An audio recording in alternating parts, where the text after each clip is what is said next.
क्या चीन के खिलाफ चलेगा ट्रंप कार्ड? विजय धर्रा, संपादक लोकमत समूह, पूर्व राज्यसभा सांसद, क्या लिखते हैं? क्या चीन के खिलाफ चलेगा ट्रंप कार्ड?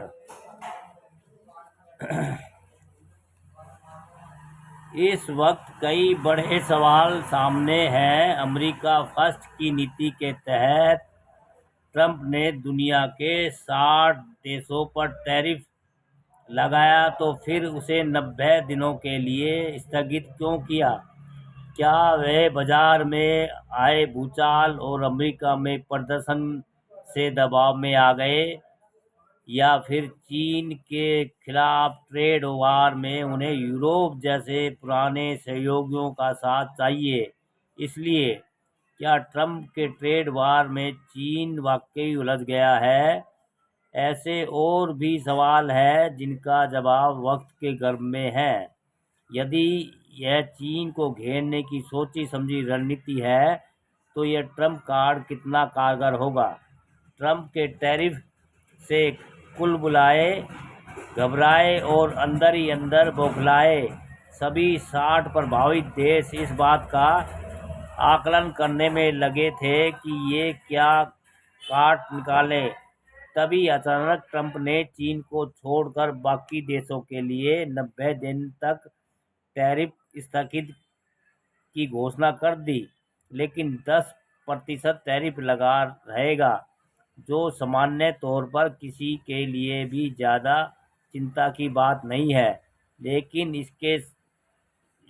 लेकिन सबके लिए चिंता की बात यह है कि 90 दिन की शांति के बाद ट्रंप का रुख क्या होगा। वे कौन सी चाल चलने वाले हैं? समझने के लिए इस बात पर करना जरूरी है कि ट्रंप ने चीन को कोई मोहलत नहीं दी, बल्कि उस पर टैरिफ 20% हुआ करता था, उसे बढ़ाकर 145% कर दिया। जवाब में चीनी टैरिफ भी 125% तक जा पहुंचा है। इसका मतलब साफ है कि दोनों देशों के बीच टैरिफ वार शुरू हो चुका है। चीन ने स्पष्ट कर दिया कि वह अंतिम दम तक लड़ेगा, अमेरिका की धमकी को स्वीकार नहीं करेगा। चीन के मन में कहीं न कहीं यह चल रहा है कि अमेरिका से नाराज देश उसके साथ आ सकते हैं। साथ न भी आए तो भी कम से कम न्यूट्रल बने रह सकते हैं। यूरोपीय संघ से तो शी जिनपिंग ने कहा भी है कि सबको मिलकर अमेरिका की एक तरफा धौंस का विरोध करना चाहिए। चीन आगे कोई चाल चलता है, इससे पहले ही ट्रंप ने अन्य सभी देशों के लिए टैरिफ 90 दिनों तक स्थगित करके चीन की मंशा पर पानी फेर दिया है। हालांकि टैरिफ लागू करने से पहले ट्रंप ने भावावेश में अपने सहयोगी देशों को लुटेरा तक कह दिया है। मगर व्यापार में शायद भाषा बहुत महत्वपूर्ण नहीं होती। महत्वपूर्ण होता है मुनाफा और सहूलियत। यदि अमेरिका सहूलियत देता है तो ये देश उसके साथ बने रहेंगे, क्योंकि चीन किसी भी रूप में भरोसे वाला देश नहीं है। तो ऐसी स्थिति में चीन का क्या होगा, क्योंकि दुनिया की दूसरी बड़ी महाशक्ति होने के बावजूद उसकी आंतरिक स्थिति ठीक नहीं है। रियल एस्टेट कारोबार बुरे दौर में है, बेरोजगारी लगातार बढ़ रही है। ऐसे में निर्यात में कमी आई तो बहुत से कारखाने बंद हो जाएंगे। अकेले अमेरिका को ही चीन करीब $440 मिलियन का निर्यात करता है। जब इस पर 145% का टैरिफ होगा तो इतना महंगा सामान कौन खरीदेगा। चीन दूसरे देशों के मार्फत सामान अमेरिका नहीं भेज पाएगा क्योंकि उन देशों में ट्रंप की खास नज़र है। निश्चित रूप से अमेरिका को भी परेशानी का सामना करना पड़ेगा। अमेरिका में महंगाई बढ़ेगी, लेकिन ध्यान रखिए कि ट्रंप ने पहले ही कह दिया है कि अमेरिका अमीर देश है। इसका मतलब है कि इस तरह के घाटे के लिए अमेरिका तैयार है। वैसे अमेरिका को परेशान करने के लिए चीन दूसरे रास्ते भी अपनाएगा। मौजूदा दौर में सबसे महत्वपूर्ण तांबे और लिथियम जैसी धातुओं को रिफाइन करने में चीन को महारत हासिल है। चीन चाहेगा कि इन्हें हासिल करने में अमेरिका की परेशानी हो। अमेरिका सेना थर्मल इमेजिंग के लिए जिसे गैलियम और जेनियम नाम के धातु का उपयोग करती है, उसकी आपूर्ति में चीन ने पहले ही बाधाएं खड़ी कर रखी है।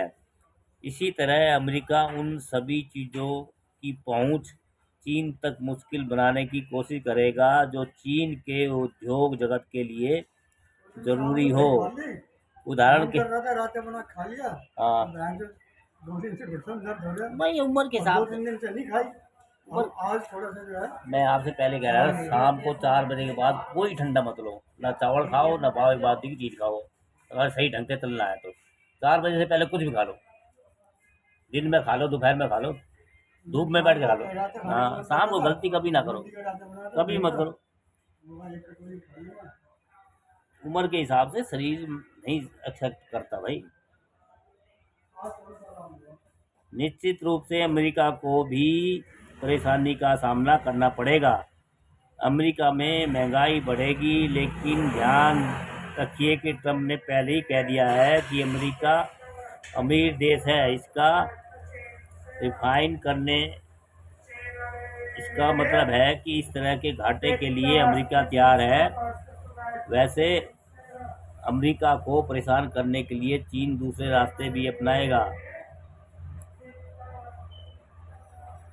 मौजूदा दौर में सबसे महत्वपूर्ण तांबे और लिथियम जैसे धातुओं को रिफाइन करने में चीन को महारत हासिल है। चीन चाहेगा कि इन्हें हासिल करने में अमेरिका को परेशानी हो। अमेरिकी सेना थर्मल इमेजिंग के लिए जिस गैलियम और जेनियम नाम के धातु का उपयोग करती है, उसकी आपूर्ति में चीन ने पहले ही बाधा खड़ी कर रखी है। इसी तरह अमेरिका उन सभी चीज़ों की पहुंच चीन तक मुश्किल बनाने की कोशिश करेगा जो चीन के उद्योग जगत के लिए ज़रूरी हो।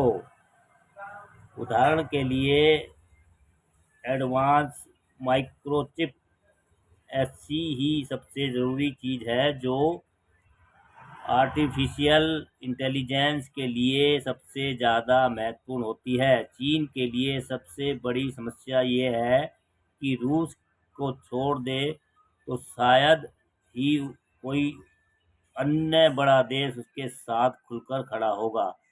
ट्रंप ने यदि दुनिया को साथ में रखकर चीन के साथ ये आर्थिक जंग लड़ी तो चीन के लिए आने वाला वक्त संकट से भरा होगा। लेकिन ट्रंप तो ट्रंप है, उन्हें अपनी हर ट्रंप कार्ड नज़र आता है।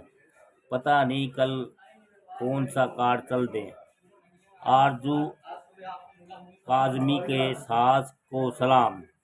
और अंत में बात पाकिस्तान की बेखौफ पत्रकार आरजू काज़मी की। उन्हें इस बात का मलाल है कि 1947 में उनके पुरखे भारत छोड़कर पाकिस्तान चले गए थे। आरजू इस्लामाबाद में रहती है और पाकिस्तानी हुक्मरानों और CIA और सेना की बेधड़क पोल खोलती है। वह भारत की तरक्की की तारीफ करती है और बताती है कि किन लोगों ने पाकिस्तान का बेड़ा गर्क किया है।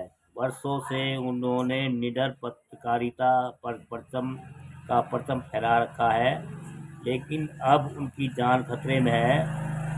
उनके बैंक खाते से लेकर सभी कार्ड्स और पासपोर्ट फ्रीज कर दिए गए हैं। वे संकट में हैं। उन्होंने वीडियो जारी करके दुनिया को खबर दी है और कहा है कि वे झुकेगी नहीं। आपके सास को सलाम है आरजू, हम आपकी सलामती के लिए दुआ कर रहे हैं। दोस्तों, क्या चीन के खिलाफ चलेगा ट्रम्प कार्ड? हाँ,